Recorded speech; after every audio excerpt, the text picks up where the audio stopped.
विपक्षी दलों की कल की जो बैठक है उसके बाद से कांग्रेस और सभी विपक्षी दल बहुत सोच समझकर अब बढ़ रहे हैं, जिससे मोदी जी और जा रहे हैं। विपक्ष संविधान और लोकतंत्र का वास्ता देकर बीजेपी को हराने की बात कर रहा है, जिससे पता चल रहा है कि मोदी सरकार अपनी छवि सुधारने के लिए परेशान हो रही है। लोग की तरह की रैंकिंग में आप सब जानते हैं कि भारत की गिरती स्थिति को सुधारने के लिए अब बैठकें हो रही हैं। वरिष्ठ भारतीय अधिकारियों ने 2021 से अब तक कम से कम 4 बैठकें की हैं ताकि रैंकिंग सुधरे, जिसमें इस बात पर चर्चा की गई है कि इकोनॉमिस्ट इंटेलिजेंस यूनिट द्वारा तैयार किए गए वैश्विक लोकतंत्र सूचकांक ने पिछले 3 वर्षों से दुनिया के सबसे अधिक आबादी वाले देश को त्रुटिपूर्ण यानी डाउनग्रेड किया है। ब्रिटेन के अखबार, ये आप देख रहे हैं द गार्जियन, इसके मुताबिक कई वैश्विक रैंकिंग को सार्वजनिक रूप से खारिज करने के बावजूद सरकारी मंत्रालयों के अधिकारी जो हैं उनको भारत के प्रदर्शन की निगरानी करने के लिए नियुक्त किया गया है।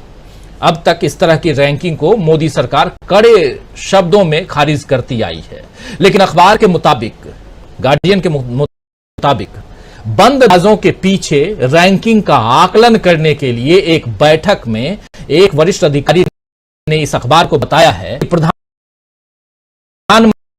नरेंद्र मोदी लोकतंत्र सूचकांक को ज्यादा महत्व दे रहे हैं, रैंकिंग पाने के लिए इच्छुक हैं, क्योंकि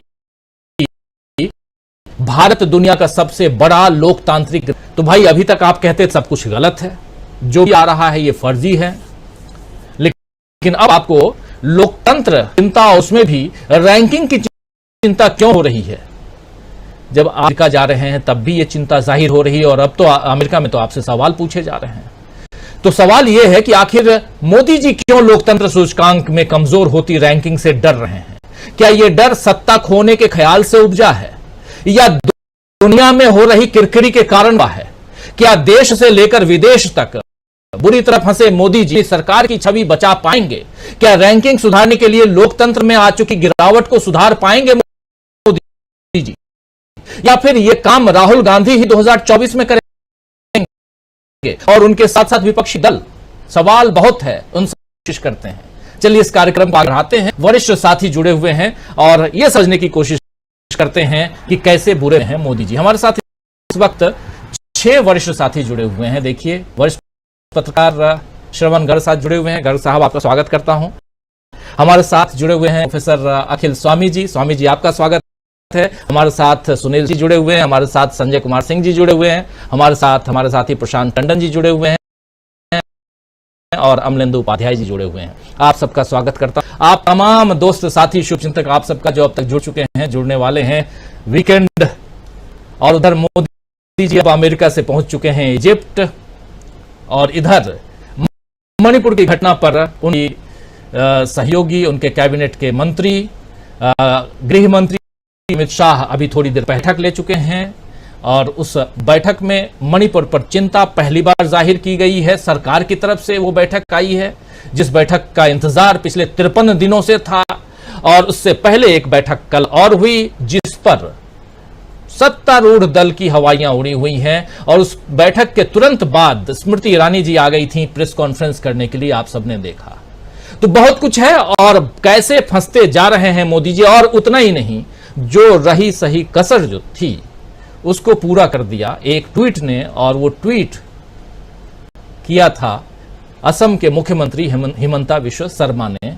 प्रधानमंत्री नरेंद्र मोदी के बहुत नजदीकी दोस्त, जिनको पहले नाम से पुकारते रहे प्रधानमंत्री नरेंद्र मोदी, बराक हुसैन ओबामा, जिनको बराक कह के पुकारते रहे, को हुसैन ओबामा कह करके, और आपने देख लिया उन्होंने ट्वीट में क्या कुछ लिखा था। तो बहुत कुछ है के सामने। सीधा पहले कमेंट के लिए आना चाहता हूं प्रोफेसर अखिल स्वामी जी, आपके पास है।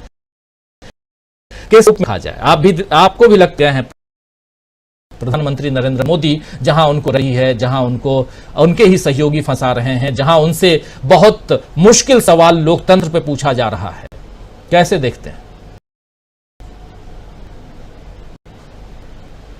अनम्यूट जी, ठीक है, ठीक है। मैं राजीव जी ये सोच रहा था, ये विश्लेषण कर रहा, राहुल गांधी ने और पाटलिपुत्र में जो मीटिंग हुई उसमें मोदी जी को तो घेरा गया है, लेकिन इससे ज्यादा मैं विश्लेषण करके ये आश्चर्यचकित था कि बाइडेन ने और ओबामा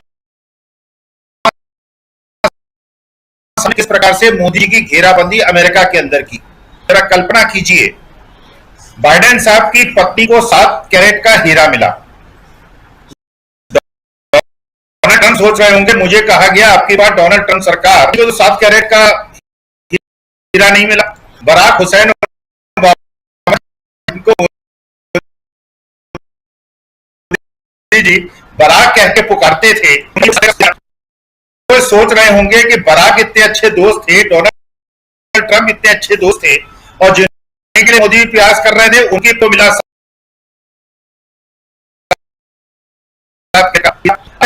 जी विश्लेषण कीजिए, सीनियर है बराक हुसैन ओबामा, तो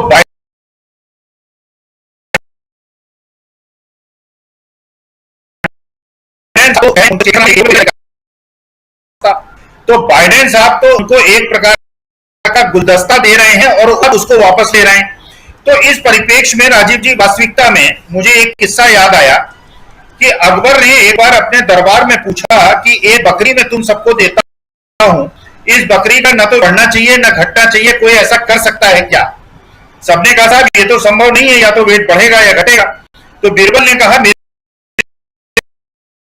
को बकरी दीजिए, और वो भी ले गया। 2 महीने तक बकरी रोज उसे सुबह हरी घास खिलाता था और उसको शेर के सामने बांध दिया, तो जितना वेट उसका हरी घास उतना कम हो जाता था। तो सामने और बाइडेन मोदी जी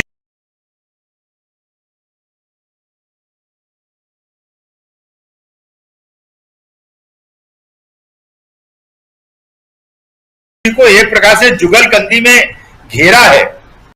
बाइडेन साहब तो अपने जो शस्त्र की डील्स हैं उनको पूरा कराने के लिए उनको राजकीय अतिथि बना रहे हैं, तालियां बजा रहे हैं, और ओबामा साहब जो सारा प्रचार है उसका हवा निकाल रहे हैं।